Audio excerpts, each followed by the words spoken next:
Assalamualaikum warahmatullahi wabarakatuh. Nama saya Prema Kartika Intanesari.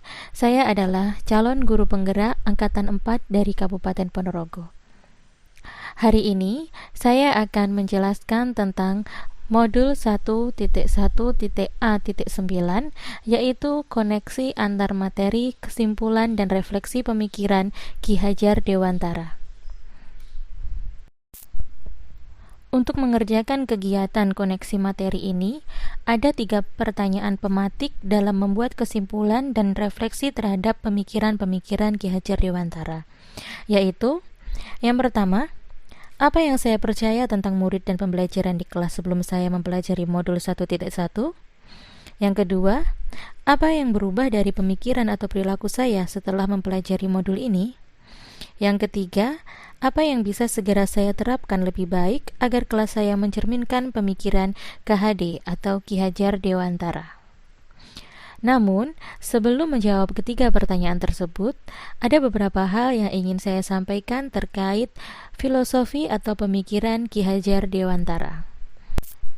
Adapun tujuan pendidikan menurut Ki Hajar Dewantara yaitu menuntun segala kodrat yang ada pada anak agar mereka dapat mencapai keselamatan dan kebahagiaan yang setinggi-tingginya, baik sebagai manusia maupun sebagai anggota masyarakat. Lalu, pendidikan adalah tempat persemaian benih-benih kebudayaan dalam masyarakat. Pendidikan merupakan kunci untuk menciptakan manusia Indonesia yang beradab. Berikut adalah filosofi Ki Hajar Dewantara yang telah saya simpulkan setelah mempelajari modul 1.1. Yang pertama, pendidikan yang berhamba pada anak atau berpusat pada anak. Di sini artinya bahwa pendidikan itu harus berpihak pada anak. Yang kedua, pendidikan sebagai penuntun bagi anak atau pendidik bertugas sebagai pamong. Dalam proses menuntun, anak diberi kebebasan, namun pendidik sebagai pamong dalam memberi tuntunan dan arahan agar tidak kehilangan arah dan membahayakan dirinya. Seorang pamong dapat memberi tuntunan agar anak dapat menemukan kemerdekaannya dalam belajar. Ketiga, pendidikan sesuai kodrat alam dan kodrat zaman. Artinya, kita sebagai pendidik harus menuntun anak untuk mencapai kekuatan kodratnya sesuai dengan aman dan zaman. Bila melihat dari kodrat zaman, pendidikan saat ini menekankan pada kemampuan anak untuk memiliki keterampilan abad 21. Sedangkan dalam memaknai kodrat alam, maka konteks lokal budaya murid adalah hal yang sangat penting. 4. Pendidik bagaikan petani atau tukang kebun dan siswa adalah benih. Ki Hajar Dewantara mengibaratkan peran pendidik seperti seorang petani atau tukang kebun dan anak-anak seperti biji tumbuhan yang disemai. Anak-anak itu bagaikan bulir-bulir jagung yang ditanam. Bila biji jagung ditempatkan di tanah yang subur dengan mendapatkan sinar matahari dan pengairan yang baik, maka meskipun biji jagung adalah bibit jagung yang kurang baik, akan dapat tumbuh dengan baik karena perhatian dan perawatan dari Pak Tani.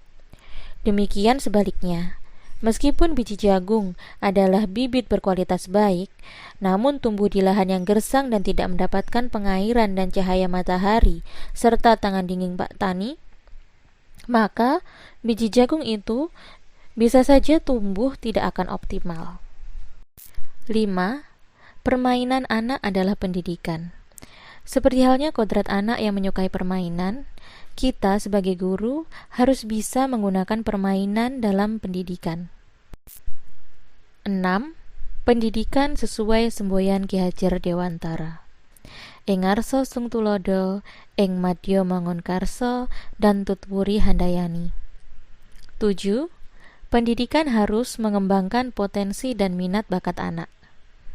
Artinya, kita harus bisa menggali potensi anak agar anak bisa berkembang dengan baik. Kedelapan, pendidikan harus mengembangkan budi pekerti anak. Di sini kita sebagai pendidik harus bisa mengembangkan budi pekerti anak agar anak memiliki budi pekerti yang baik dan bisa berbaur dengan masyarakat. Jika kita bisa menerapkan filosofi-filosofi Ki Hajar Dewantara dalam pelaksanaan pendidikan di sekolah kita, maka kita bisa mewujudkan Merdeka Belajar, di mana Merdeka Belajar ini bertujuan untuk membentuk profil pelajar Pancasila. Adapun pengertian dari profil pelajar Pancasila adalah pelajar Indonesia merupakan pelajar sepanjang hayat yang kompeten, berkarakter, dan berperilaku sesuai nilai-nilai Pancasila. Nah, profil pelajar Pancasila ini ada 6. Yang pertama, beriman, bertakwa kepada Tuhan Yang Maha Esa dan berakhlak mulia. Kedua, mandiri. Ketiga, bernalar kritis. Keempat, berkebinekaan global. Kelima, bergotong royong. Dan keenam adalah kreatif. Itulah tujuan dari Merdeka Belajar, yaitu membentuk profil pelajar Pancasila. Selanjutnya, saya akan menjawab pertanyaan pematik. Jawaban pertanyaan pertama. Adapun yang saya percaya tentang murid dan pembelajaran di kelas sebelum saya mempelajari modul 1.1 ini adalah 1. Pembelajaran yang saya lakukan cenderung teacher center, di mana semua informasi bersumber dari guru dan didominasi guru sehingga siswa kurang aktif dalam pembelajaran. 2. Saya masih menerapkan metode ceramah dalam pembelajaran yang saya lakukan. Siswa hanya mendengarkan dan mencatat informasi yang saya berikan. 3.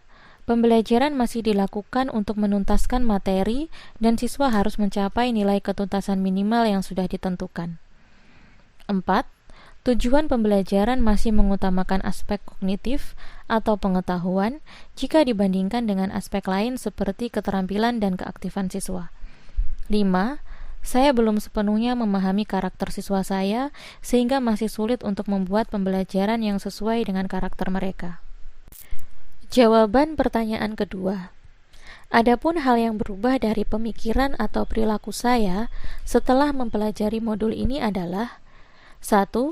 Saya termotivasi untuk melakukan perubahan dalam pembelajaran saya yang sebelumnya teacher center menjadi student center atau membuat pembelajaran yang berpihak pada anak sehingga menciptakan suasana pembelajaran yang merdeka belajar bagi siswa. 2. Merubah mindset saya yang sebelumnya berpikiran bahwa guru adalah satu-satunya sumber informasi belajar siswa. 3. Tugas seorang pendidik adalah menuntun, bukan menuntut, sehingga saya sebagai pendidik juga harus menjadi pamong atau fasilitator untuk menuntun, mengarahkan, membimbing, dan melayani siswa dalam pembelajaran. 4. Sebagai pendidik, saya harus bisa memahami karakter, minat, dan bakat dari peserta didik saya. 5. Tujuan pembelajaran yang dilakukan tidak hanya berfokus pada ketuntasan belajar, terutama kognitif, melainkan juga keterampilan, keaktifan, dan pengembangan budi pekerti yang baik bagi siswa. Jawaban pertanyaan ketiga. Adapun yang bisa segera saya terapkan lebih baik agar kelas saya mencerminkan pemikiran Ki Hajar Dewantara adalah 1. Menciptakan pembelajaran yang berpusat pada anak atau student center. 2. Membuat kesepakatan kelas dengan siswa untuk bisa mewujudkan merdeka belajar. 3. Menerapkan pemahaman karakter dan budi pekerti yang baik dengan melakukan pembiasaan dalam melakukan aktivitas di rumah maupun saat kegiatan pembelajaran di sekolah. 4. Menggunakan media pembelajaran yang menarik untuk menarik minat belajar siswa, seperti mengintegrasikan permainan dalam pembelajaran, penggunaan video pembelajaran, alat peraga dalam pembelajaran, kuis, dan lain sebagainya. 5. Berkolaborasi dengan rekan guru untuk saling berbagi terkait pembelajaran. Dan keenam, menciptakan lingkungan belajar yang nyaman dan menyenangkan bagi siswa dan berusaha menerapkan merdeka belajar. Demikian yang dapat saya sampaikan untuk memenuhi tugas modul 1.1.A.9 koneksi antar materi, kesimpulan dan refleksi pemikiran Ki Hajar Dewantara. Semoga bermanfaat. Terima kasih. Salam dan bahagia. Salam Guru Penggerak.